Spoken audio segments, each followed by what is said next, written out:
a podcast to honor the gods. This better come with a sacrifice. Dave X Media.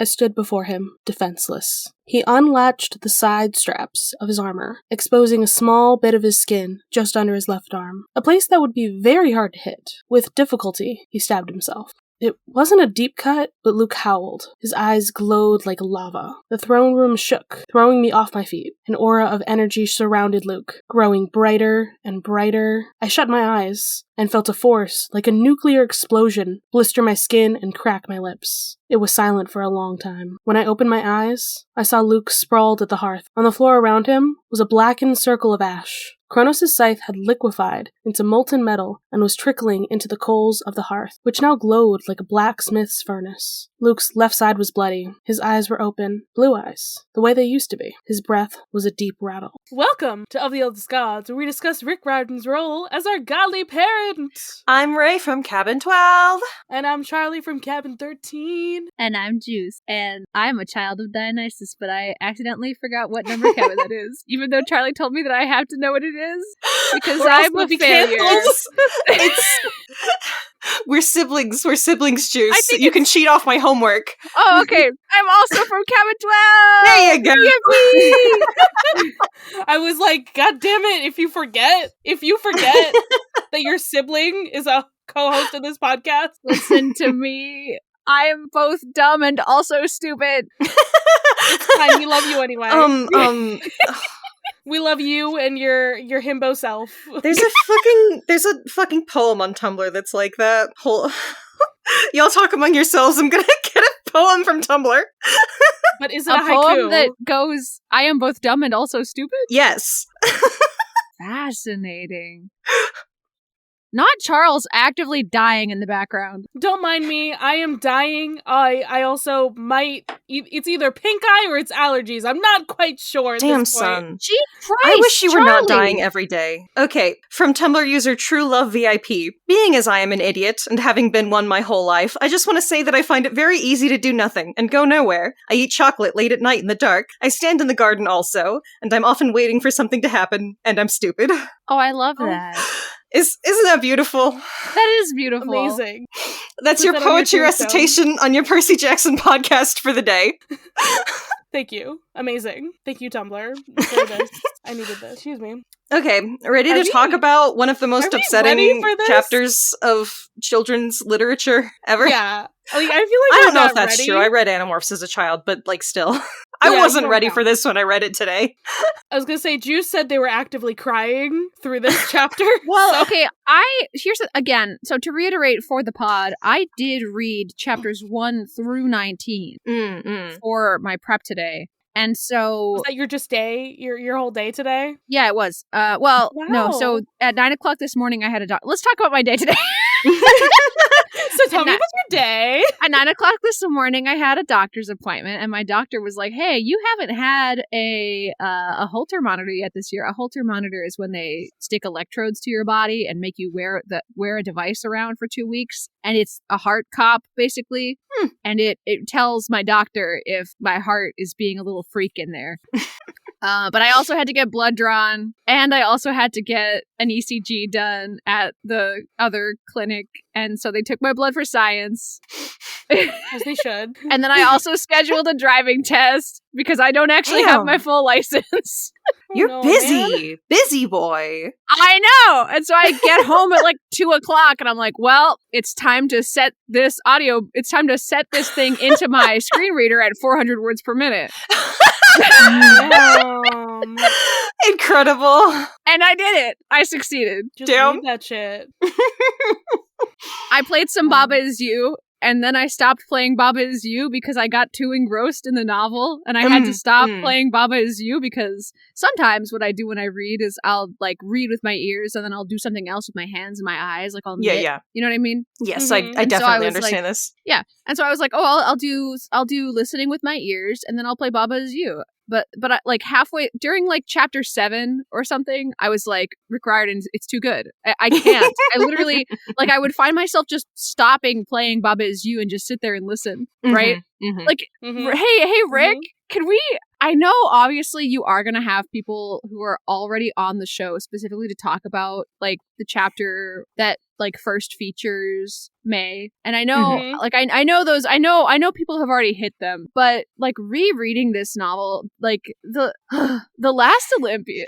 It came into my life at such a particular time in my childhood. And so like all of the textures of so much of this novel are like still embedded into my like eternal psyche. Like, you know, like my memories of the scene at the River Styx where Achilles is telling Percy like, don't fucking do it. Like it's so funny because in rereading the scene, it's so Spartan in its word count. That whole scene takes like a couple pages, but I remember it as like such a lush piece of literature from my childhood. Does that make any sense? Yeah, absolutely. I've encountered that a lot of times where throughout this entire series, just where something is so powerful in, especially as you read it as a child and in like its imagery, and then you grow up and you're like, wow, that was one page. How did you do that? How did you put that in my brain?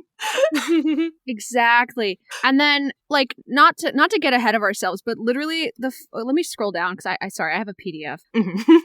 Sometimes I will go to the secondhand store and I will buy copies of the books that we're reading. This time I did not have time.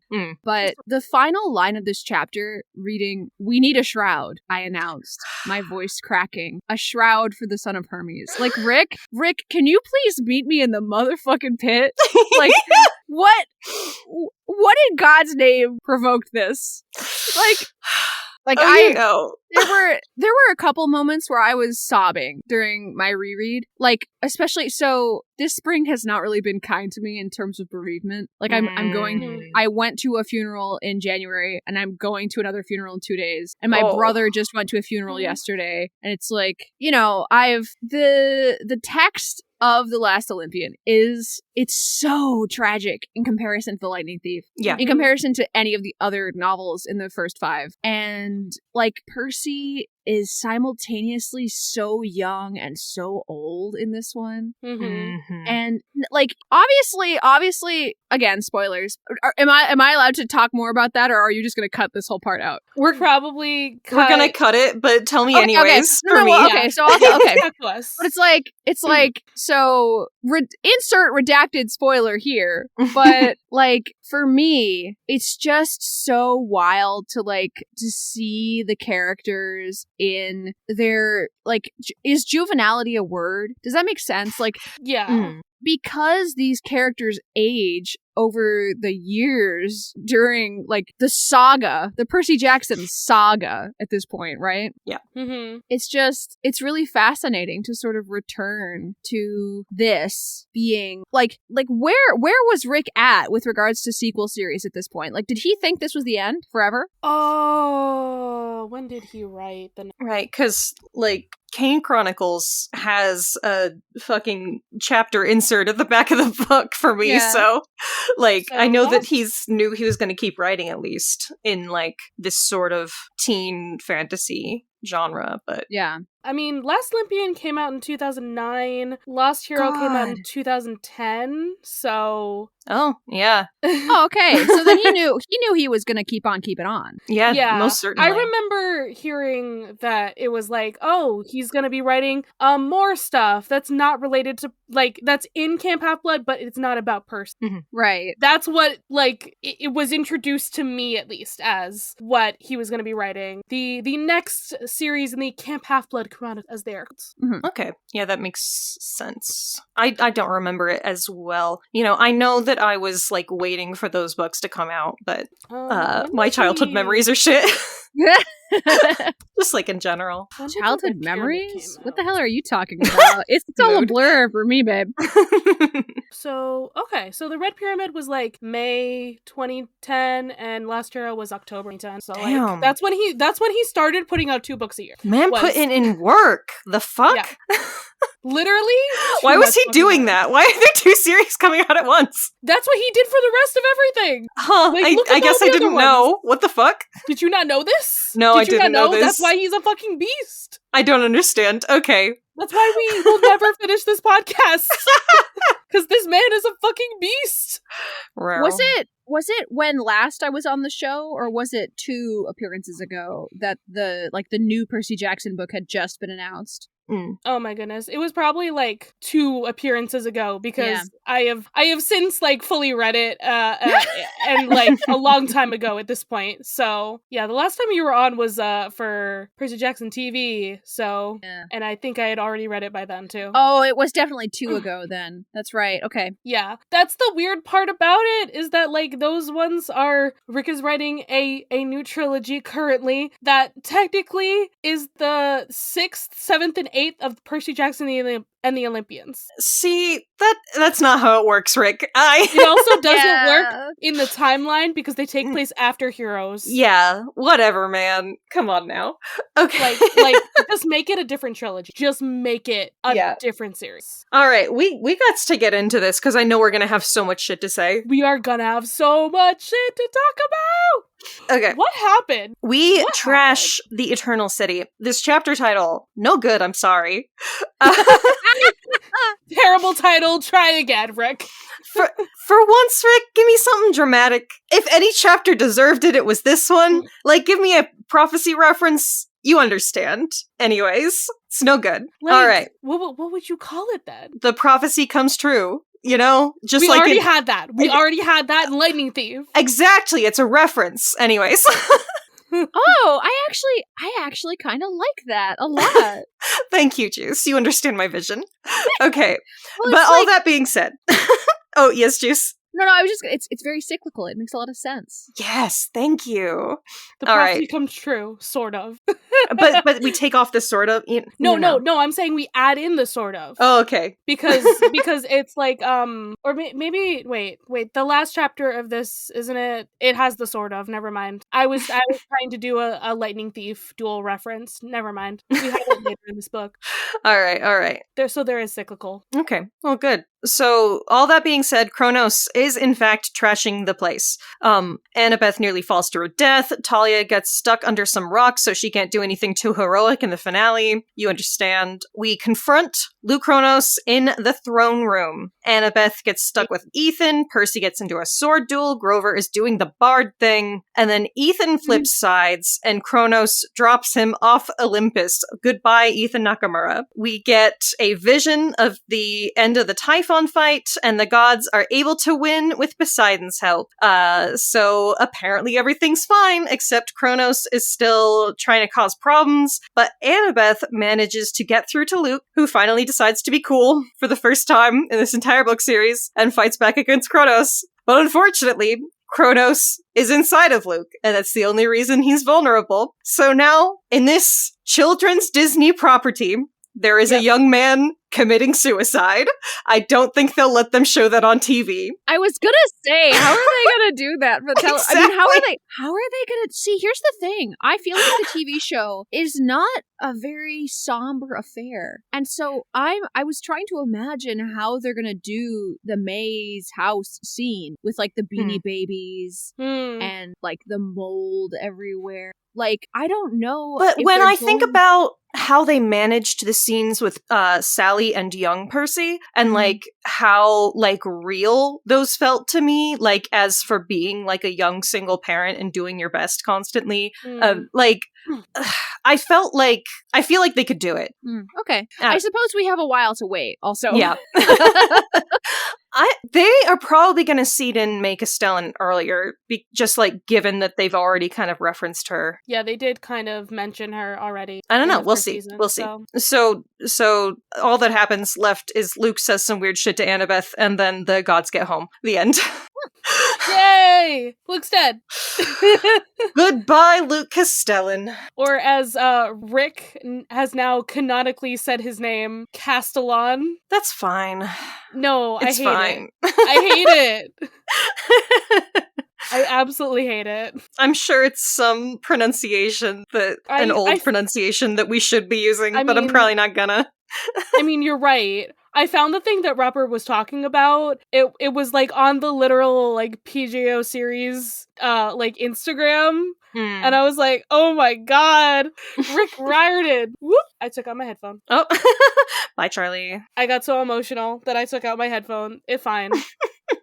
Welcome back. Yeah, shit's happening, y'all. I mean, it's happened. Now it's gone. Like, it happened. It's over. I knew this was gonna happen. I knew we were here. I knew we were at Olympus, and yet somehow it feels too fast. I wasn't ready. It does. Like this book especially, like it's such a breakneck pace. Mm-hmm. It really is.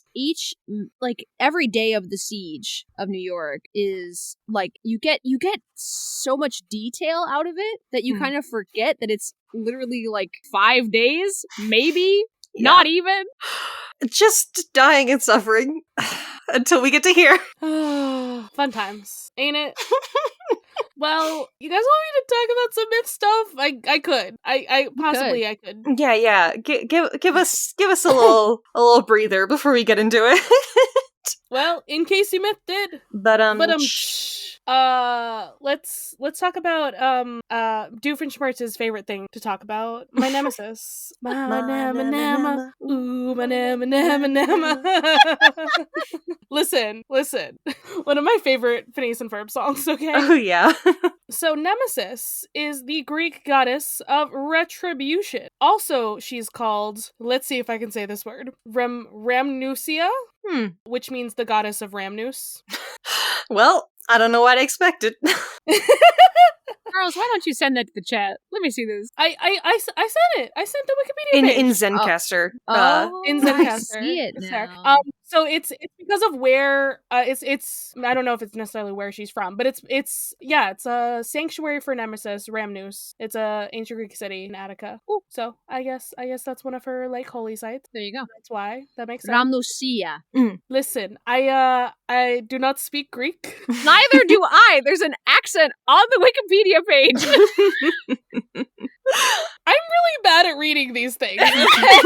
I'm not gonna lie, I'm really bad at reading pronunciation guides. You are so real for this. Extremely real, in fact. Alright, so she technically deals more with, like, retribution for hubris. Like the arrogance and all that shit. You know, like Annabeth's whole deal. Okay, but also, what are their gods if not full of hubris? Right? So, Right? But like, you know, it's this that's just her. That's her deal. I don't know. I can't tell you what's happening here exactly. But Rick was just like, no, you know what? I'm gonna develop her more and make her like the goddess of battle and all of that and revenge. It's not really revenge. It's just her name literally means to give what is due. well, then that makes sense to me. Like I feel like Rick is just like elaborating on what's already there in that case. Yeah. Like retribution is about like making something fair, you know? Yeah. All right. Let's see. I do also think that a certain level of Nemesis's interpretation within the novel, like you do sort of get an in-canon explanation being that like this Nemesis is this way because she is the American, like she is the Empire State Building Nemesis as opposed to the Greek Hellenic Mount Olympus Nemesis. Yeah, no, I see what you're getting at. Yeah. Well, because, like, Dionysus in a tracksuit is not Greek Hellenic Dionysus. You know no, what that's I mean? totally accurate. I don't know what you're talking about. They had tracksuits in ancient Greece. My favorite ancient Greek wear. So, let's see. According to this Wikipedia page, this has a lot of it has like many symbols for her. We have swords, a lash, daggers, measuring rod, scales, bridle. Is she into some kinky shit? Oh my god. I think she's into some kinky shit right here. That's what it's telling me. I love that there was someone right near my door saying that. Was it Carrie? I don't know. They're walking down the stairs. They got out of Dodge real quick. This says her animal is the goose. I want to know why. It's because geese are evil, Charles. Yeah. Have you ever met a goose? You don't live in a part of the country But that she's has. not evil. Goose, if any animal is full of righteous fury, it is the goose. It is. I don't know if I've told you guys about this. I was bitten by a goose as a child. I was chased by a goose as a child. Yeah.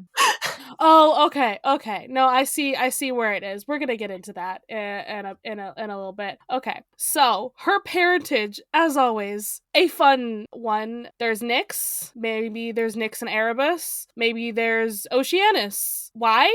I don't know. Or maybe there's Zeus. Well, it's because Homer Yeah. had a lot of beefs with people. And a lot of beef was had with Homer. So, people are doing the Hellenic equivalent of paper towns when they're writing their epics. Yeah, I just want to know why Oceanus got in here for some reason. Well, she's an Oceanid, is she not? I think she's only an Oceanid because of Oceanus. Like that would be why. Yeah. But is there anything else relating her to water and the ocean besides the goose? I don't know. I mean, is there anything really, really connecting Zeus to Chrono, honestly, in his theming? Yeah, sometimes people are just your parents. King Sometimes of people the are just- gods. That's what connects them. Sometimes people are just your dad. That's kind of all there is to it. They're both dickheads. That's what connects Well, them. I shall not, whilst recording using my electronic devices, speak shit of the electricity guy, but you, Charles. This also says that Zeus might be her consort Yeah, in a well, very specific time. Why don't we talk about that? Why don't we talk about the time where we interpret Zeus and Nemesis getting together and having Helen of Troy. Get together seems like a strong term for what it's not a get together. She turned into a goose to escape him. He turned into a swan. Things were happening there. Oh, shit. And then the egg thing still happens with the swan. So, and then she's raised by the parents who we know in the Iliad. So, yeah, don't love that. More of Zeus's crimes. Hey, if this happened, I know it didn't happen in Percy Jackson because we're not allowed to have rape, which I appreciate actually. But if it did, then like Nemesis would be totally justified in trying to destroy the gods. Just saying. You're right, and you should say it. Oh, there's another one. There's a variation here that I don't like, and it actually reminds me of how he tricked Hera into marrying him, actually. Like, he tasks Aphrodite to transform into an eagle and chase him. He transforms into a swan. Nemesis pities him as a swan and falls asleep with it in her arms, and then he rapes her. Jesus Christ. I hate all these guys so fucking much. Zeus, why are you like this? Why? And then for some reason she's given to Lita to raise, I guess. Sure. But yeah, I'm not seeing the interpretations on here of why that exists, but I'm pretty sure like there are interpretations to be made of why Helen of Troy's mother would be the goddess of retribution. They were very real for that, honestly. They were very real for that. And I'm just like, there's so much going on with Helen anyway. Just give her a break. Just please give her a break. She doesn't need to be like the revenge or something on Greece, I guess. Yeah, she didn't deserve that personally. Who is she the Just revenge like on? how Ethan didn't deserve anything that happened to him in general. Like, if Ethan is living on the legacy of Helen of Troy, like, no wonder he has a tragic end. Oh, shit. Yeah. Yeah, I want to know who Helen is related to in Rick's world. Is she a daughter of Zeus and Nemesis, or just Zeus? Would that make her a full goddess? I don't know. It's best not to worry about these things. I don't know what's happening here, but that's an option. Then there's a version where I guess she gets with Tartarus instead. Nemesis, that is, gets with Tartarus, and she has the Telkines, our spies, seal demons. They're fine. They're cool. They're wizards, I guess. Don't ask me how. That's just a thing. They're wizards. Yeah, that's fine. But yeah, that's one of her big things is the weird Helen of Troy thing. Oh, that's a fun epithet, maybe, where she's called Adrastia. I can't with Greeks. I don't know how to pronounce. I don't know where you're looking, or else It's the paragraph that starts with "in the Greek tragedies." Anyway, this name means one from whom there is no escape. So that's ominous. We love that for her. And then there's how she caused Narcissus's fate to happen because he was so fucking vain that she was like, just gotta take this guy down a peg. Give me a sec. Possibly it's because he rejected the nymph Echo. Like, dude, how dare you? That's my girl. I'm gonna kill you for that. So anyway, where's not to backpedal, but I was on Wikipedia's talk page for Nemesis because I was like, this whole swan business sounds awfully like a different thing that I know about, but let me just check in. Is it like Lita and the Swan? Yeah. Mean? Yeah. Well, so on the talk page, an unnamed user edits in Lita/Nemesis. Isn't Lita the mother of the twins? And isn't it also Lita who has a quote-unquote encounter with Zeus in the form of a swan? And then they have, in poor wiki editing fashion, they have not signed or dated their entry into the talk page on Nemesis. So we shall shame them. But in doing some further Googling around, what I have found is that Lita is frequently the one who that story is about. Yeah. There are fewer tellings of that story with Nemesis as the swan. Okay, so it's just victim. a switch out of that's interesting. It's usually Lita, but sometimes there's the option that maybe it's Nemesis. Yeah. Some further research shall have to be performed here. Yeah, like I said, I want to know what the interpretation is on that. Like, does that mean, like, Helen of Troy is supposed to be, like, this divine retribution on the people of Troy, or the people of Greece, or both? Or just the men in general? Divine retribution on the men. There you go. I feel like I've heard, like, interpretations of it that are kind of misogynist before. Because of course, it was all her fault, right? Everything was Helen's fault, even though she did nothing! She did nothing, my dudes. She just existed and was pretty, I guess. At least by the standards of the time. Damn, are you telling me you don't think Helen of Troy is pretty? I've never seen her!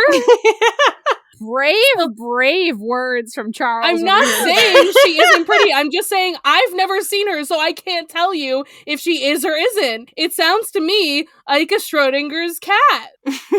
And besides, maybe she's just attractive by the standards of the time. That implies that there is a type of objective attractiveness that I'm not sure. I don't know, man. Who's to say? Let's see. There's another one here that's really bad. Yeah, it's really, really bad. The story about Aura. Yeah, I remember this one. It's one of it's one of the canon hunters of Artemis. Aura. It goes so bad though, is the problem with that. It goes really fucking bad because she was like, she had hubris. Nemesis, Artemis was mad, so asked Nemesis to do the revenge thing. Okay, the problem, Artemis was mad because Aura was like, "You're too hot. I don't believe you're actually a virgin," which is sure some bullshit to say. Yeah, true. Wait, okay, where does I think Aura you're just gay. show up in this chapter? Not in this chapter. It's on the Nemesis wiki page. There's just a part titled Aura. Sorry. Wait, no, this like quote here asserted her own superiority over the goddess thanks to her own lean and boyish silhouette. I'm sorry, what? Yeah, and then it goes really bad. Artemis gets revenge by going to Nemesis and getting Aura date raped, so not great. Whoa. Yeah, Nemesis contracts the god of love, who then strikes Dionysus with an arrow, and this is the time we cancel Dionysus because He did a thing. These people cannot be fucking trusted. Well, and Yeah, that's the I'm thing, sorry. right? Because, like, Hellenic myth was very much a, like, folk mode of critique, right? And so it isn't that a real man, Dionysus, sexually assaulted a real woman, Aura. Mm-hmm. It was that a man in power, the structure of that particular story is certainly more easily read as a critique of men in power sexually assaulting those who are not in power. You know what I mean? Yeah. But I do Right. wonder what the message exactly is supposed to be there. Well, Like, we're not Greek, so yeah. Yeah, I mean, this story was also in the Dionysica, which has a lot of weird Dionysus stories. Like the time he invaded India. I don't know what the plot of that is or why it has to exist, but it sure does. It sure does, guys. This guy's also Roman who wrote this, or Greek epic poet in the Roman era. So It seems to me like it's something about not judging women's bodies, which is quite the... no, it's about don't talk shit about the gods. well, that's true also, or else they'll tell their friend to get you raped. Yeah.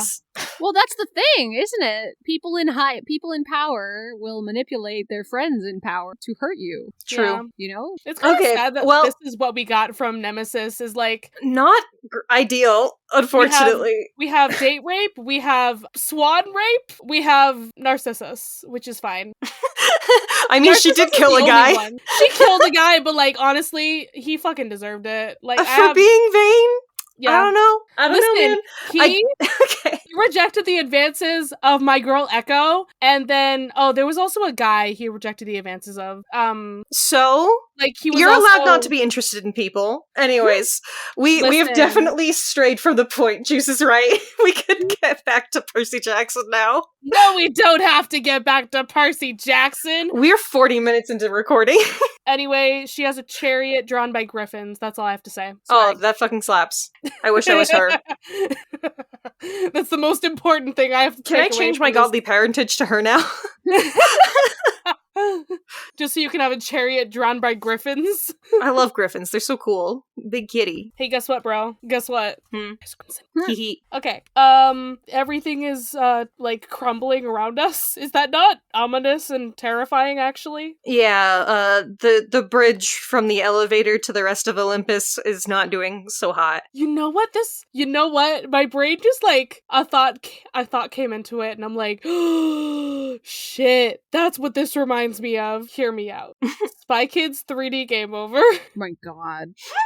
It's that scene where they're fighting in the weird sky place, and it's the platforms, and they could fall off at any time. Anyway, that's what it's making me think of. They could fall off and die. It's okay. But if they fall off here, then they end up in the streets of Manhattan. So How high is 500 stories? Pretty fucking high, I bet. yeah, I'd say pretty fucking high. I think that's the I scientific word for believe it. that one story is 12 feet, Okay, yeah. if I'm not mistaken. Does that work? Is that higher than the atmosphere? Hold up. Continue amongst yourselves and doing math. Do some math. Have fun with that. Thalia is like having a fucking time right now. She hates heights. She doesn't want to be here. Why did you come? You did need to come, actually. I'm sorry. She didn't know that she didn't need to come. She's trying to be helpful. Well, I guess she she did gets- save Annabeth and Percy, so. She gets smashed right at the start of this chapter. It's really Yeah. unfortunate. So Poor girl. Okay. This is actually, the first page here is important, but I can't talk about things that happen later. Anyway, Annabeth almost falls to her death. Percy catches her. It's an intense moment. Annabeth was not going to fall. And then they're like suddenly hugging. I would like to important. inform you all that Mhm. the height of Olympus is 6,000 feet, which is not close to higher than the atmosphere. It's 39,000 feet. So that's my bad. We are well within the rate of physical possibility, which is almost sad to me. I wish it was silly. But is the air thin up there at least? Oh, I'm sure. It's Olympus, though. It's fine. Yeah, you're right. So it's a good thing that Annabeth didn't fall here. Yeah, she'll never fall ever again. Stop smiling at the camera. Is Charlie smug doing little- evil over there? Charlie Yes. is doing very evil things. It's okay. I can edit this episode later. Oh, you're gonna have fun with that one. I will. I certainly will. Alright, so the connection between Olympus and America is dissolving. That's not good. I guess Then America it's will just fuck gonna- them. Yeah. Fuck America, guys. That's it. End podcast. Shit is going down. Everything is crumbling. Kronos has just been scything random shit, described as it looks like there's been a giant weed whacker going around, which is very funny to me. You know, he's just having a ball. So what you're saying is he needs to mow people's lawns instead? I mean, That's what a scythe is fucking for. Yeah. Exactly. He's a god of harvest. He should be a weed whacker guy. Like, Great. mowing lawns. He just needs, like, something productive to do with his time. You're so right. Yeah, you know what? That's how we make him a productive member of society again. Not that evil mowing guy lawns rehab. is a societal good. Lawns are an evil of the Western society. It's true. It's true. You should say it. He would make some beautiful hedges, actually. I love that for him. So I've been complaining about the minor gods not being up here. My bad. Apparently they were up here, just like hanging didn't see out, them. probably holing away, hiding. They were And important to the plot. but here it says that they did their best. Some minor gods and nature died. spirits tried to stop Maybe. Kronos, and they presumably died, maybe. Unclear! Who knows? Kronos is really into, like, tearing this place down brick by brick. Oh yeah, he's just like yelling up there. That's very funny of him. Inch by inch. What the fuck? You know, he really is like, I am righteously destroying these people who wronged me. And it's like, dude, you ate your children. Like, you are not the You have one no who's been rights. wronged Yeah, here. no. You have no rights. Like, it's Luke. It's Luke's young vengeful spirit that's inspiring him, I'm sure. Yeah, that's true. He destroyed a shrine to Artemis. Thalia's mad. And then statue of Hera almost kills Annabeth and Thalia. Annabeth and Percy, and then Thalia sorry. shoves them out of the way. And yeah, Annabeth and Percy. Annabeth is convinced it's because Hera has had it in for her. So I mean, that sounds like some bullshit she would do. Can't believe she removed Thalia from this finale. I mean, we needed to get back to our main three. You know, the original Yes. trio from the beginning. As we said before, cyclical. Yeah. In a television show, if this had been produced for TV first and then novelized, one would assume that they could not afford to pay the Thalia actor. Yes. Nah. Like, I feel like Rick knew that he couldn't just, like, leave her on the ground because, like, you know, she's too important for that. But also, he's got to bring it back to his main cast. And also, like, he just didn't want to write her in that scene. It'd be hard. Yeah. It was already like 5 people in a battle scene. That's a lot. Mhm. 2 dudes in one body. Oh, right. True, 6 true. people. 6 people. Yeah, it's a lot. Well, Thalia is her legs have been crushed. That's not good. She'll be fine. She'll be fine. Get some ambrosia in there. I bet they regrow. I mean, you know, that's fair. I was gonna say, why don't I like see some like more disabled Thalia stuff about this? I don't know. That'd be interesting. It's because it's She's so minor a scene that no one would have expected It's to something have. that no one remembers except Yeah. for me. I remember this one. I'm like, bruh, your legs are like broken entirely. I mean, Yeah. if we're talking about what people remember out of scenes, I didn't remember Nico was in the River Styx scene until I reread it. I thought it was Annabeth the it's whole because time. it's the Persebeth stuff. That's why you don't remember Nico's there. I remember Nico's there. I would always remember Nico in every scene he's in. mean, I that's lock onto fine. him. You have to Nico. understand, the last time I read this book, I was 11 years old. Damn. I'm 25. I do not know how old I was last time I read this. I did not remember, like, any of it. I've read this in the past 10 years, so Yeah.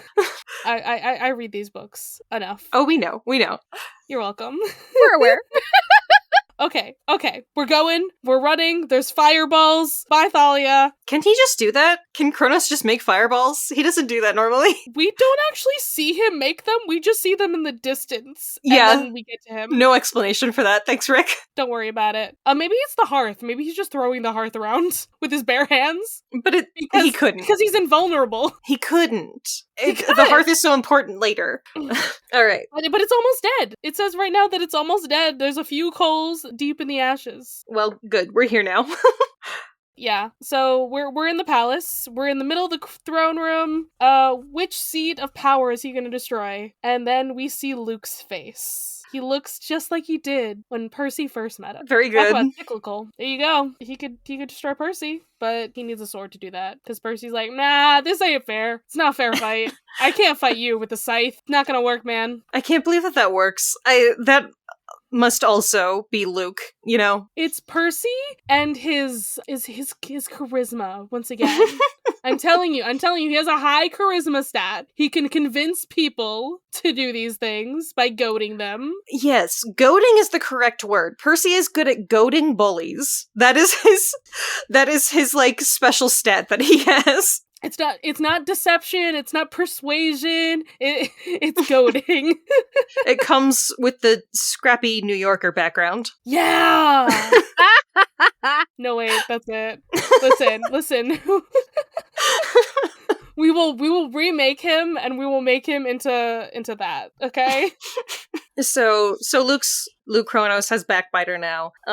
It's back. And Annabeth, as soon as she sees it, she's like, "Oh shit, I figured it out." So that's that's and how what sets us on our path towards the end. She's looking at Luke's sword, but also she's unsheathed her knife. And then talking about a cursed blade. And you would assume that she would be talking about that other cursed blade, but apparently, anyways. I mean, okay. I mean, we know what happens at the end of this chapter. We understand. We can talk about this as it's happening. So, I feel like it's I was about to say Thalia. Annabeth she's seeing Luke's face once again. He doesn't look evil. He just looks like Luke for this moment in time at least. And then she's like, "Oh yeah, Luke would fight with a sword. Remember that one time he gave me a dagger?" Right. Just kind of seeping into her mind, connecting the dots. Wait a second. Remember when I trusted that dude?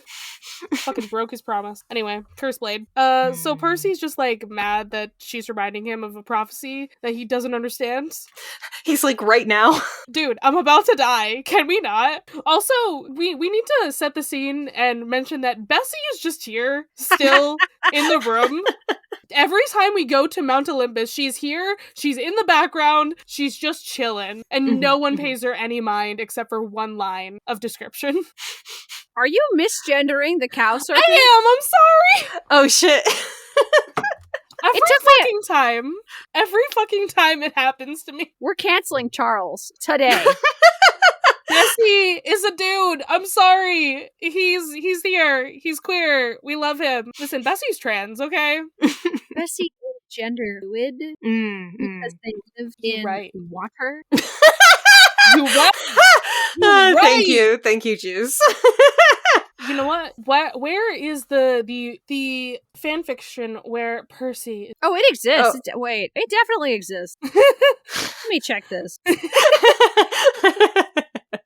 I mean, obviously, I feel like that's the Poseidon child OC that I need to make.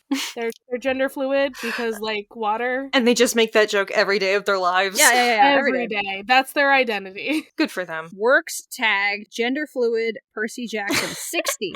Damn. Only 60. Damn. I'm impressed, honestly. Only 60. Well, that's just on AO3. I have no idea what FF.net has going on. Or it's Wattpad. so much harder to find things anywhere else than AO3. Yeah. So right. I love that we get headway in this Kronos fight because of Hephaestus's cool chair. Yeah, okay. That has a defense mode. Chair? What is happening here? He's got a mechanical lazy boy chair. It's got a bunch of gears on it. And then Percy's like on the seat. And Which we know he's not supposed to be there. We've already established this. So he should be smoking again, right? He's on fire once again. Yeah, he's Defense about to mode. be. Well, Defense maybe it's a mode. different defense because, yeah. Yeah. So Luke Kronos is electrocuted in the face. Just Damn. It's fine. Don't worry about it. Annabeth is trying to talk to Luke. Fighty fight. Grover. I'm very flute impressed music. that Annabeth knows exactly what has to happen at this point. And she also trusts Luke to do what needs to be done. Like, immediately the moment she figures it out. She's like, Luke, I got it. As long as we can get him to like come, to the To start fronting. Yeah. Yeah. I can't believe I we was said like, that at the same time. Right? Yeah, I'm like, what is the wording that I have to use here? My brain was Right. like, front? Is that right? Yeah, that's that I'm pretty sure that's the DID wording that you're supposed to use, right? Yeah, but he doesn't have DID. He does possessed. not know. He doesn't, but that's what my brain is thinking about. There is a malicious entity taking over his mind and body, Charles. Listen, it's still body sharing, so Ray's in love with this trope. See, this is not my sweet, soft body sharing that I love so much. This is a mean guy. This got is inside him. non-consensual body sharing, and is therefore not hot. Okay. I hear you. Also, This he's is a not my child. sweet malevolent. I'm hearing your concerns. I understand. It's fine. We'll get to some better body sharing eventually. Very excited. Okay, Oh, so Juice, are you okay? Are you having a I'm time? I'm dying IRL. You're welcome. I'm glad. Okay, so Kronos wants Ethan to kill Percy because he knows where his spot is. Mm-hmm. So stab him, Nakamura, do it. But Percy's like, do you really want everything destroyed? The good with the bad, everything, huh? And Ethan's like, man, there's no throne for my mom though. Ain't get no respect.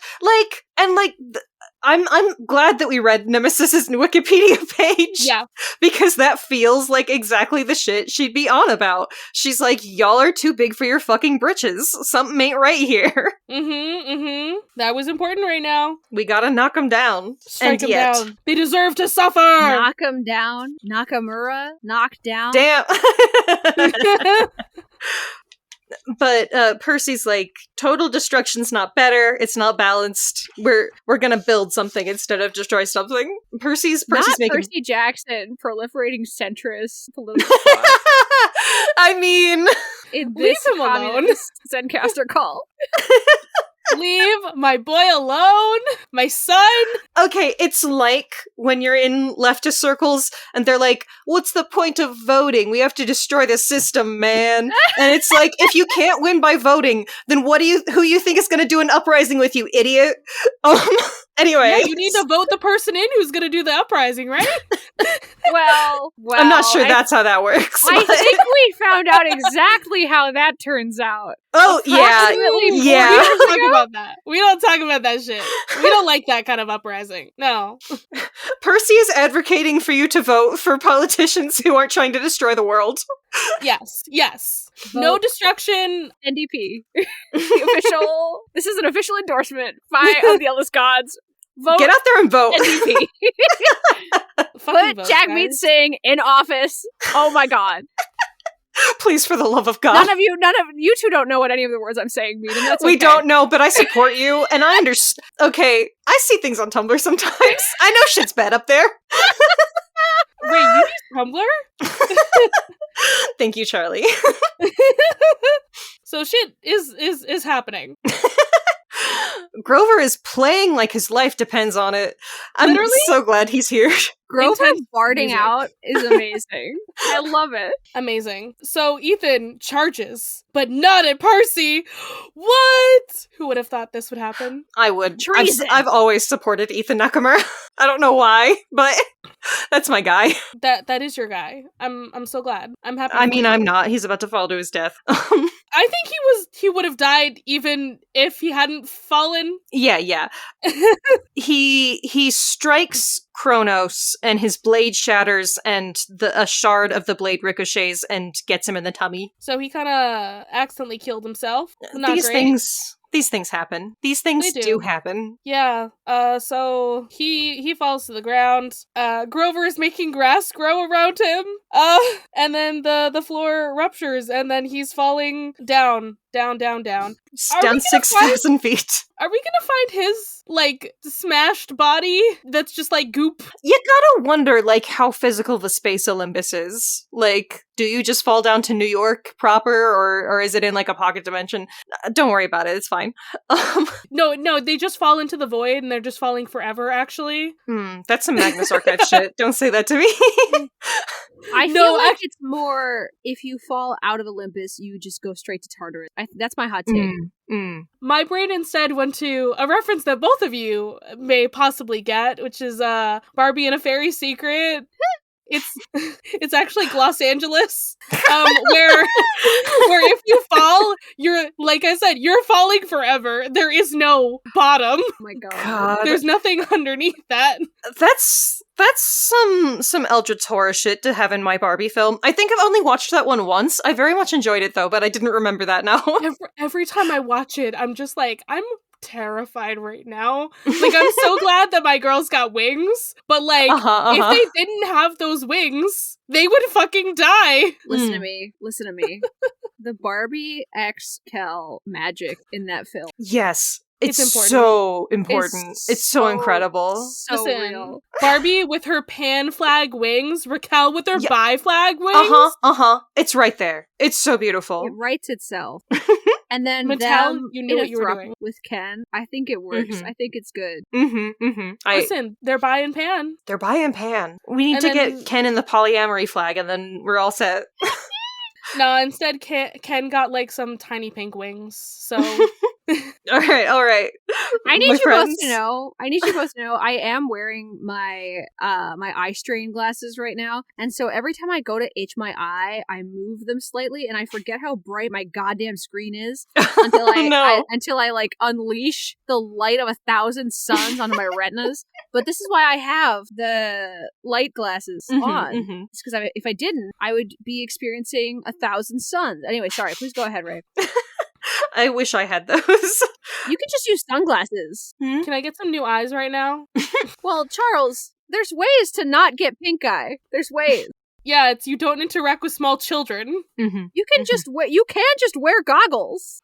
Like you think Every day. My life. No, I'm not talking about like swimming goggles. I'm talking about like lab goggles, like safety goggles. Like, wait, I'm just gonna walk in on Monday with lab goggles. No, I'm serious. No. Okay, I'm talking about, because like I worked in construction, right? And so like the safety glasses that we use, they're not like the big clunkers. They're just clear plastic, right? But they project your eyeballs from shit going in them, like germs, but also like giant chunks of sawdust. But they protect your eyes from lots of stuff. It wouldn't be hard to get them. They cost like $1 at the hardware store. Yeah, you're right. The problem is I'm just touching things that children have touched, and me as a human forgets and rubs my eye for a second. Yeah. But if you had a barrier protecting your eyes from your hand, you would likely probably have to touch the barrier first and then remember and then wash your hands and then touch your eyes. Yeah, exactly. I would remember to wash my hands first. It's not an option to not touch your eyes. I understand this. Yeah, exactly. All right. So Ethan is he's a puddle in New York right now. Unfortunate. He's goop. He's goop now. Goodbye, my son. Sorry, my dude. Grover stopped playing music because Annabeth is hurt. He's feeding her ambrosia. She's fine, I'm sure. And now Percy and Kronos are still fighting, but they're gonna fight through the hearth, I guess. They're kicking up coals right now. They're up against Poseidon's throne now, which is bad. We can't let him actually destroy any of these chairs. That would be unideal. He kind of, took off some of Ares' throne, which Percy doesn't care about. We also literally said last episode, destroy Ares' throne. That's it. Like, just destroy that one. That's fine. We don't care. It'll be fine. It's just war. We don't need it. It's not good for anything. What is it good for? We get the behold moment. We see everybody fighting down in Manhattan. He's slowing down time so that we can just watch this for a minute. Because, like, we only have Percy's perspective to work off of here, but we need to know what's happening with everybody else in the battle. So they're fighting. They're fighting good. And then at that moment, the tides have turned. Yeah, Typhon steps into the Hudson River. Listen. The tides have turned, you say? Oh. That would have been the good chapter title. That'd work. That's what I'm.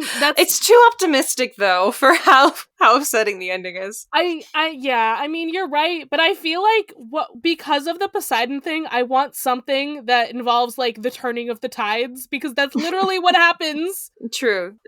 So Poseidon, he comes and he helps fight, because like Typhon is here. Yeah, he's in the Hudson River. We gotta get rid of this guy. He is an eldritch monstrosity. Percy cannot look at him without going insane. Literally. This is Lovecraftian horror. There's a legion of Cyclopes. Tyson is here. We love that for him. He's leading the Cyclopes. My dude. And Braries. Tyson is the goodest boy ever. Mm-hmm. And he's like 30 feet tall. Wild how that happens. They And grew my up so boy's grown fast. Literally so fast. They're fighting. It's going pretty good. And Percy's like, "Ha! You lost." Cronus is like, "Bitch."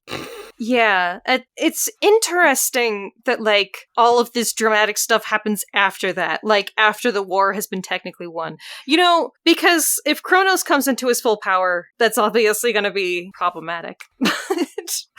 But what's he supposed to do at this point? You know? Yeah. Like, literally, they sent Typhon down a special, like, whirlpool ride, water slide that went down to Tartarus. He's gone. You don't need to worry about Typhon. Bye-bye. You were terrifying for all of 2 pages. I don't know. I feel like the Typhon scenes earlier in the novel, they were kind of frightening. You know what I mean? They are, like, the wide-scale destruction. Yeah. I just mean this is the first we've, like, seen him closer to us. Right. Like, he's become more of a threat now. Yeah. And now he's, like, immediately gone. So, yeah. Annabeth has to talk to Luke. But Luke is dead! Haha! It has very, the old Taylor can't come to the phone right now. Why? 'Cause she's dead. Vibes. I need to make a meme about this. or Robert does. Somebody needs to make this meme. Passing off your meme duties onto Robert, as we do. The old Luke can't come to the phone right now. Why? Because he's dead! I assume you've seen that meme, but it's like the Steven Universe. The old Steven can't come to the phone right now, he's dead? Or the Why? old Pink Diamond? Because she's gone! Oh! Yeah. The old Rose Quartz can't come to the phone right now. Or Pink Diamond, or whoever. Yeah, anyway. She's gone! So Annabeth is like half dead. But she's the only one who's able to struggle through this time curse. And she's up there talking to Luke. And she's like, remember your mom, remember what you've got to do. Remember who you are. It's interesting. There is some interesting body sharing dialogue here, actually, because sometimes he'll refer to Luke Castellan as a different person, and sometimes he's like, I serve Kronos, like me, Luke. You know, like there's definitely some interesting merging happening there as to like who he is as his persona. And like what Annabeth kind of does with her little speech here is kind of separates them back out, I feel, because she makes Luke like reject Kronos. Yeah. Well, there's a really telling line of Percy's internal dialogue where he's like, but it wasn't the Titan's voice, it was Luke's. Yeah. When Luke says Annabeth's name. Yeah. He says, Annabeth, you're bleeding, like he just arrived into this scene. Yeah. You know what I mean? Juice, I'd like you to weigh in on something. No, you're right. I mean, clearly, okay. Go ahead. Whose voice is coming out of Luke's mouth most of the time? Like, are we hearing everything in Luke's voice, or are we hearing it in Kronos' voice? Okay, if it was me, the way that I would sound design it is I would have an adult man for Kronos' voice, and then I would have a teenaged man child boy for Luke's voice. And then I would have both of those people record all the lines, and I would make one of them louder and one of them quieter on any given delivery. I like that. See, but I think on some things that like right here where we're talking about right now, where he's like, Annabeth, you're bleeding, that would be entirely Luke, like unadulterated. Oh yeah. We remove Kronos from, right? Yes. But I do think there are points. Well, it's like there's an earlier line where Kronos, he shouts lies. Kronos pushed again, and this time Annabeth lost her balance. Like, when Percy is describing the Luke corpse as Kronos, that is entirely Kronos unadulterated. But then, like, I don't know, I feel like Percy is pretty clear it's two different voices. Does that make sense? Yeah. Yeah. No, we've been arguing about, like, this the whole time. Can you hear us? Ah, shit. Damn. Oh no! Juicy! Don't die, Juicy! Are you still there, man? Oh, you guys can see me. I can't see you at all. I'm gonna refresh my page. Is that gonna kill everything? It should be okay. Okay. Hello? Okay, I can hear you. Okay, good. The old Juice can't come to the phone right now. Why? Because they died? I hope to God that some of what I said was recorded by Zencaster, but... Only some of it. It definitely did cut out for a moment there. In the middle of your speech.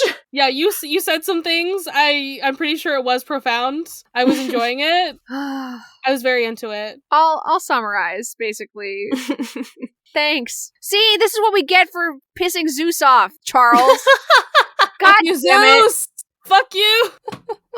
Anyway, I was saying, I feel as though Percy is very clear with his internal perception of when Kronos is speaking as opposed to when Luke is speaking. Like, I think that there must be an aural element to it, right? See, for me, I don't know if I think that this is true, but if I was going to do it, I would normally have the Luke actor perform Kronos' lines in a way that feels like it's Kronos speaking. Right, like he's being possessed. And then, like, sometimes he would go into, like, the big scary voice. Right. As they describe a few times. But, I like that. I would normally have it be Luke's actor by himself because I feel like that's almost more upsetting to me. Like, it's like that uncanny moment when they walk into the throne room and they just see Luke standing there, you know, the same as he ever was. Yeah, I was imagining that.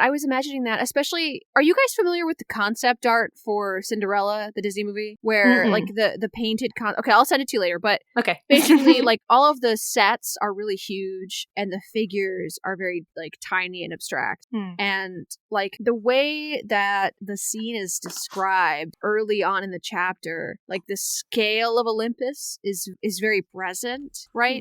Yeah. And so, again, I feel like there's a difference between when I was a child reading this scene. When I was a child reading this scene, the lazy boy was the size of a mundane lazy boy. Because I had a lazy boy in my house. But, like, now, the entire Hall of Thrones is just massive in the traditional sense of the word. Like, it has mass, right? And so, to see in my mind's eye, like, Luke Castellan just, like, a speck in this golden hall that devours him, you know? In a very cyclical fashion, Kronos devouring his sons, devouring the body of Luke, who, you know, son of his son of his son. There's something there, I think. Damn. There is something to be said for the nature of consumption in Kronos myths. Yeah. You know? And, like, to be consumed from within, to have one's psyche consumed by another. I think Luke is just going through it. Yeah. You know? Well, I actually really love Luke Castellan as a guy, and I feel really bad for him in general. Yeah. No, he's tragic, man. Like, classically tragic. And this novel really is, like, the Luke Castellan tragedy novel. Yeah, it is. I mean, Like he is a main character in this book in his absence, in the hole that he leaves in the narrative. I mean, is he not the Achilles in this moment? Oh, say more about this. I mean, literally, like, he's got the vulnerable spot. Like, he's got the curse of Achilles right now, and that is his downfall. I mean, I'm trying to, like, think if I could think of, like, a narrative parallel, but I don't feel like I know enough about Achilles to, like, piece something coherent together. I feel like the rage might come from, like, Luke's angst. You know, Achilles' rage is all Luke's angst in, like, the early stuff, and then some of Kronos' rage just, like, 5 seconds ago. Just trying Olympus. All right, let's do it. Let's get into the pain. Pain. Hey, guys! Family, Luke. You promised. No, like I was saying No? earlier, I wept when I... You did? Like, I wept throughout the novel, first of all, but this scene killed me, actually. He's got his sword raised at her, and she's just like, you broke a promise, dude. How dare you? Which studio? It's like, okay, for me, I'm seeing in my mind's eye, right? Like that scene from Howl's Moving Castle where Howl has been almost fully consumed by like the raven thing that he does. Have both of you seen Howl's Moving Castle? No. Okay, Ray has. We're good. But it's like, and he's just got this 1,000-yard stare, and Sophie is like touching his face, and he is like almost entirely animal at that point, or if not animal, like the absence of humanity is so striking in the fact that he doesn't recognize her in that moment. You know what I mean? Yeah. So my brain is going back to the whole Nemesis thing. Like, I know, like, what is it? She's the goddess of like retribution or whatever. But like in Rick's version of her, she's the goddess of revenge, of balance. Could she be the goddess of like who cursed this blade? I don't think it has to be that literal. To me, I mean, okay, you know what I mean. So Luke is struggling for control against Kronos in a very literal sense at this point, and Annabeth is telling Percy the knife that's the hero, the cursed blade. And so, like, to me, the blade is cursed because as much as Annabeth has always loved him, her relationship with Luke is almost a curse at this point. It's like, it symbolizes this connection between them. It's, yeah. I was just wondering if like the promise broken could actually be a literal curse and not just a symbolic one, though. Is that Teddy? I love you, Teddy. Juice says bye. Please tell Teddy I love them. They both. I love you so much. Teddy's my favorite. Okay, we have 15 minutes to podcast. We have to go so fast now. I'm sorry. The ruined hands. It's about the ruined hands. Okay. Yeah, I was just wondering if it was like literal, maybe, possibly, but probably not. So well, I think it could be both, Charles. It could be both. It could always be both. Both is good. So hey, it's really fucked up that Luke is like, if anybody else does it, Cronus is gonna break control away from me. So only by my hand can this happen. Is it not also fucked up that he's like turning into gold? Like he's like his body is starting to like deteriorate, and Cronus' true form is gonna slowly come out of him. This has to be done now. Like either way, Luke is dead. He is a dead man walking. He's being digested. Damn, you're so right. Consumed. In the TV show adaptation, it could be just like giving Percy permission to do it. You know, I don't know. I don't know if that's too much. Still, but if we're trying to move it away from like a direct suicide, you know, I've been talking about suicidality in these books since the moment I got on this podcast. All of these kids are extremely, extremely high risk. I'm not gonna lie. Yeah, they are. Listen, the idolization of like selflessness and putting other people's lives before yours. It's not great to put in a child, but it is something that these do kind of instill. It does work for me as a romantic concept in literature. It also makes me want to squeeze characters and tell them to keep themselves safe. Please, for the love of God. I was gonna say, for example, we have our good friend Robert, who's just like, my two personality traits are Percy Jackson and Spider-Man, both of whom will jump in front of a moving car to rescue you. Tell Robert to take care of them fucking self. Exactly. Yeah, so Percy remembers that he is not the hero. He listens to Luke. He really does give Luke his trust in this moment. And Grover's like, hey, what the fuck? Are you losing your mind? Hey, what is his fatal flaw again? What's loyalty? Wow! We love to see Hamartias just blossom. Also, that is only the way you say that word in English. If you are speaking Greek, you say amartia. You don't say Hamartia if you're speaking Greek. But Hamartia is the English word loaned to us from Greek. I've actually said it hamartia before, so I've never heard hamartia. Interesting. Until now. There is a city in South Dakota called Hermosa. Except it's not called that. It's called Hermosa. I refuse. I will not. I will never. Anyways, that's not relevant. Moving on. I could get us on another tangent, but nope. Not happening.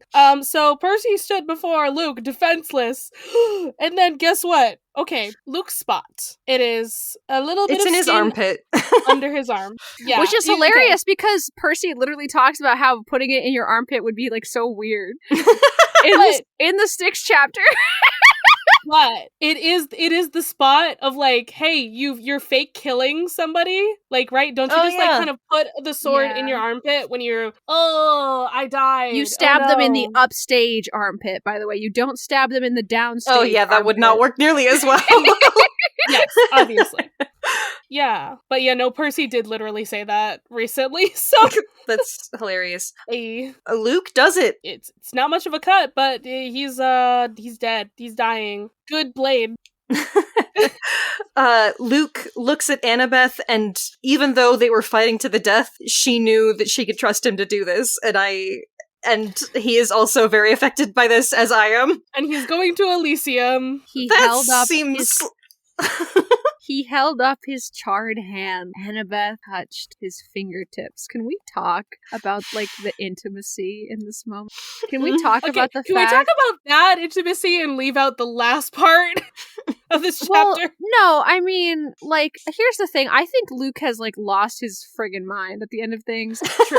I don't personally headcanon that Luke was romantically or sexually attracted to Annabeth. This is the only part of the book of the series that ever implies that, I feel. And so... Yeah, it is. And it's the part that I hate the most out of this Here's the thing. I think Annabeth is misinterpreting. I think Annabeth is making, like, a juvenile misinterpretation of what he said. Fair. Because you were like a brother to me, Luke, but I didn't love you. Like, are you telling me that you don't love a brother, Annabeth? Mm-hmm. That you don't, like... There are multiple types of love. You're Greek. Yeah, exactly. Yeah. You are Greek. How many types of love are there? Tell me. I am adopting your interpretation, even though I don't think that was what Rick intended. Yeah, I think the author intention was probably something else, but I like the way you're saying it better. So, thank you, Juice, for saving this line. Well, yeah, well, that's the thing, right? Because it's like, I don't think Luke likes her that way. There's no indication of that anywhere else in any other book. I had always felt like his feelings toward her were much more sibling-oriented. The way that they make explicit in the TV show, just to avoid these issues. Yeah. Exactly. So he's a tryhard, so he's gonna go try for rebirth in the Isles of the Blessed. Do we think this man deserves Elysium on his first try? I mean, he was the unwilling host of a evil god, so he was kind of a piece of shit about a lot of stuff before that, though. That's true. But also, he was like 20, and people make mistakes when they're like 20, but I don't know if you earn heroism through that. I feel like they should have been like, okay, so you died. Either you can go to the middle place because, like, you kind of fucked up a lot not and let Mhm. Kronos out, but like you did something good in the end. Okay. Yeah. So Oh, either you can also- go the middle place or you can try for Rebirth and go to Elysium. He's if you 20 do in this better. book, right? I think he's 21 now. Yeah, I- yeah. So of course 22? Annabeth isn't gonna be like, yeah, I'm romantically in love with you, Luke. You're in like she's 15.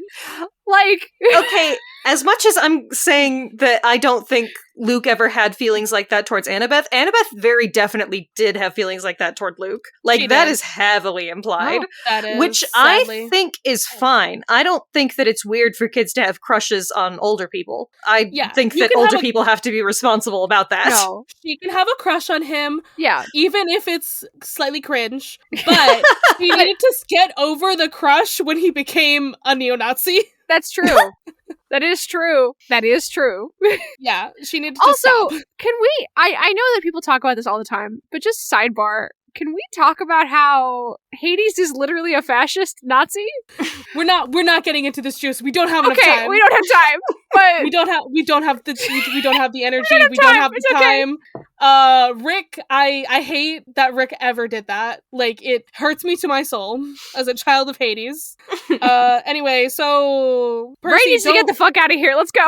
don't let the unclaimed thing ever happen again. The Hermes So cabin- Grover, who was like Yeah. the last guy to believe in Luke in this scene, is like, we could save him, and Luke is Nope. like, that's not gonna happen. And his last words are, Ethan, me, all the unclaimed, don't let it happen again. And then, yeah, Percy promises. Percy! Another promise. Hey, don't you dare promise things. Don't He's promise gonna things. do it because Percy believes that he can yeah. do it. I believe in him. Percy's a good boy. Percy believes in the power of friendship and the heart of the cards. So jot He that down. does. He does. Percy's such a cynical person in so many ways, but like, he feels so strongly when it comes down to So- it. The gods come back and they're just like standing over Luke's dead body. We need a shroud for him. We need a shroud! For the son Come. of Hermes. Get it! Come on! I sobbed. I read A Shroud for the Son of Hermes, and I sobbed out loud Good. in my house. Good. I'm sorry, Juice. That sounds really rough. It's a very good book, huh? That's rough, buddy. Okay. We have to leave. Juice, tell the people about yourself on the internet. Hi there, my name is Juice, and my government name is Philomena Sherwood. You can find me at Phil Sherwood VO on Twitter, and that's the only place you're going to find me on the internet in an official capacity. Hell yeah. Juice is the coolest person. Go listen to them on things. I love Yes. them. Do you I'm their have biggest fan. a quick media to recommend? Yeah, Stray Gods, the video game. Ooh, we need to play that at some point. I've heard of this. I told you about it because Yes, it's you a did. Yes, you Greek did. myth thing. Yeah. There's a lot of Greek myth games that we should just like play and But then this like one's a cover. musical. It's a musical. It's a real-time musical that changes with your decisions. It's very Shit, exciting and man. cool. Okay. And After- also, Hera, or I was about to say Hera, Athena is played by Felicia Day, which is Ooh. nuts. Hmm. Damn. Okay, Charlie. Well, after the chapter we just had, instead of a media plug, can I just recommend therapy? Can that be my plug? But not from BetterHelp, because BetterHelp are Zionists. Oh, damn. Ooh. Good to know. Good to know. Out of all of the other bullshit they do, also that? Like, Yeah. I was gonna say how many other reasons there are not to use BetterHelp. I was just gonna say go Can't find believe a this shit. therapist in general Okay. because I don't have I any would love to. specific plugs. yeah. I mean, Ray, my plug to you is to I don't know, find a sugar daddy so you can have money and then get a therapist. I'm on it. Okay, my I'll be your plug sugar is... daddy. I'm just sitting in stunned silence over here. Sorry, Ray, please go ahead. my, Be your sugar daddy, Ray. It's okay. I caught up with Dungeon Meshi today. They call it Delicious and Dungeon in the US. English, That's but no, stupid. we Don't reject do it. We reject Sorry, it. delicious and dungeon? Well, Excuse so, me? Donjon Meshi is like dungeon meal in Japanese, but in English, they decided to give it a different name. which Why is to wouldn't say, you just call it both of Dungeon those- Meal or Dungeon Meshi? Because that's so just fucking call it easy. Dungeon Meshi? It's Yeah. so good. Even dungeon meal doesn't make it sound good, just so you know.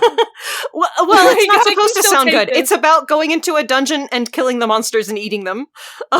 And it's also about sapphic love. It's about sapphic love. It's about being autistic. It's about caring about the ecology of the environment. It's really These are good. all things I love. It's about in my media. dwarf man panty shots.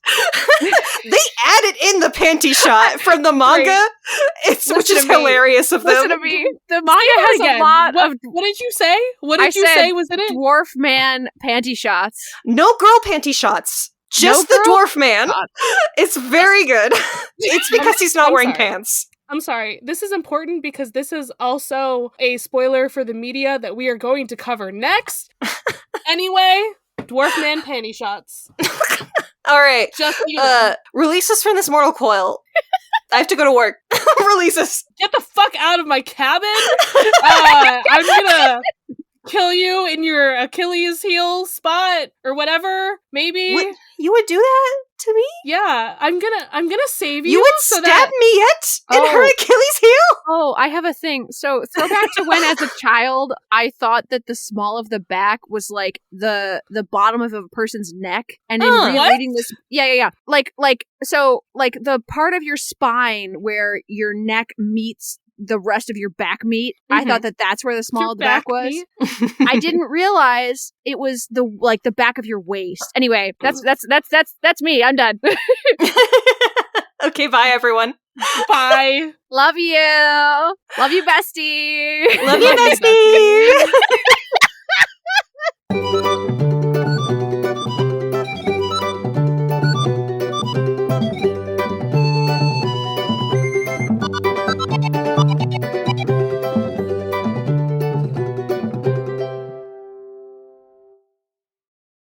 Hello, listeners! Editing Charlie here with a patron shoutout. If y'all didn't know, our $10 and up patrons now get a shoutout on the pod. So now, I get to shout out our lovely God Complex level patron, Matt. Matt is so wonderful and has been a supporter since we started the OTAG Patreon. Thank you so much for all your support, bud.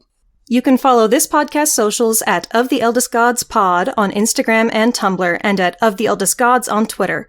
You can send us an iris message through oftheeldestgodspod@gmail.com. If you'd like to support us financially, join us at patreon.com/oftheeldestgods. By becoming a patron, you can join the Deus Ex Media Discord server, where you'll be able to chat with us and other listeners about episodes and anything Percy Jackson related.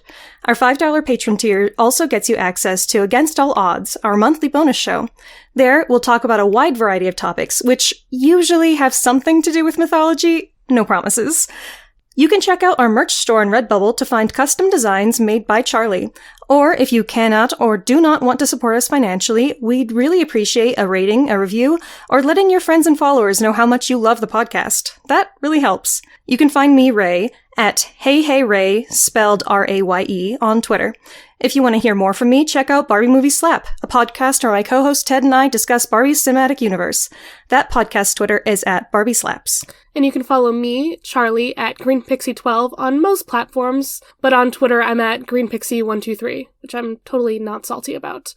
I also have an art Instagram at GreenPixieDraws. I sometimes do the YouTube thing on my channel, Charlie Mac. That's M-A-C-K. Our music was written by Isabel Strauss Riggs and recorded and edited by Ian M. Riggs. You can find Izzy at Kane_I, that's I as in the body part, on Instagram and Twitter. She also currently makes video essays on the YouTube channel Kane I. Feel free to message her about making music for your project or editing your podcast. The Eldest Gods is proud to be a part of Deus Ex Media, which features great podcasts like Skywalk Before You Run, a Star Wars podcast where your host, Mary Clay, watches Star Wars for the very first time. On my first podcast, That's What I'm Tolkien About, I experienced the world of J.R.R. Tolkien for the first time. Now, I'm turning my attention to a galaxy far, far away. My name is Mary Clay, and I am embarking on my first ever journey through the world of Star Wars. Join me each Tuesday as I drive deeper into hyperspace and discover what this vast universe has to offer. My guests will become like Obi-Wan Kenobi as they guide me through this adventure. The sequel trilogy is good information to have because I didn't know what to refer to those movies as. There's a sequel trilogy, and then there are 2 spin-off movies that have come out in the last 10 years. Okay, so very similar to Shrek. Shrek had the original trilogy, and then it had some spin-offs with Puss in Boots. Yeah, exactly like that. Listen to Skywalk Before You Run every Tuesday wherever podcasts are found. Of the Eldest Gods is based on the series by Rick Riordan. Right now, we are discussing Percy Jackson and the Olympians. Remember to follow us on your favorite podcatcher and meet us back here every Thursday.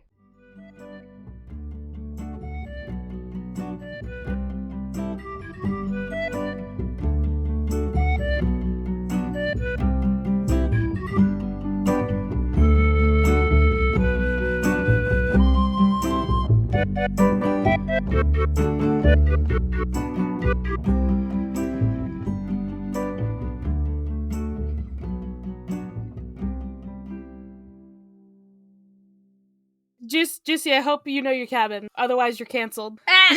I would never cancel Juice. Nah. Ride or die.